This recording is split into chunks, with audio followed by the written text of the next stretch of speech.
സമയം എത്രയെന്ന് വല്ല വിചാരമുണ്ടോ സ്വത്ത് കണക്ക്? എണീക്കാൻ നോക്കിക്ക.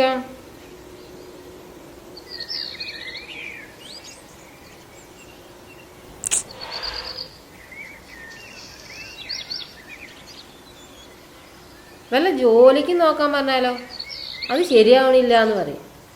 എന്നാ വല്ല വീഡിയോ എടുക്കാൻ പറഞ്ഞാലോ അതും കേൾക്കില്ല. എന്താ അമ്മയ്ക്ക് ഈ രാവിലെ തന്നെ ഇത് സ്പീക്കർ ഓണാക്കിയ പോലെ പറഞ്ഞോണ്ടേ ഇരിക്കണേ? ഇപ്പൊ ഞാൻ പറയണതാ പ്രശ്നം. എന്നാ ഞാൻ ഒന്നും മിണ്ടണില്ല.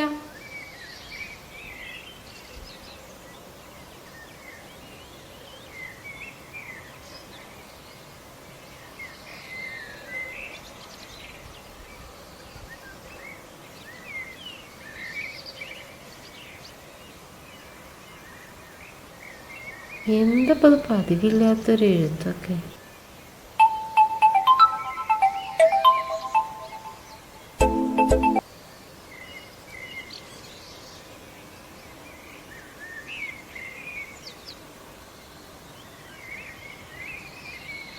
പ്രിയപ്പെട്ട അമ്മയ്ക്ക് എന്നോട് ക്ഷമിക്കണം. ഞാൻ പോകുന്നു.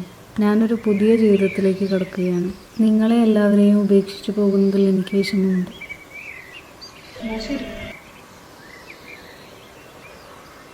എന്ന് പോവാനോ ഉദ്ദേശം?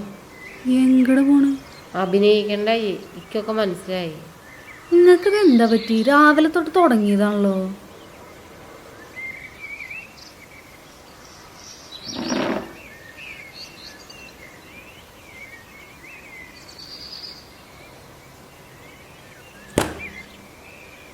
ഇതല്ല ഈ തരേന്.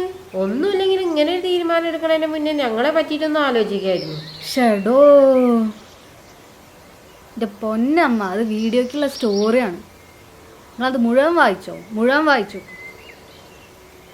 എന്ന കത്തിലൂടെയാണ് കഥ ആരംഭിക്കുന്നത്. റൂമിൽ എഴുതി വെച്ച കത്ത് വായിച്ചുകൊണ്ട് ഒരു ഞെട്ടലോടെ സോനുവിനെ അവിടെ എങ്ങും തിരയുന്ന അമ്മ.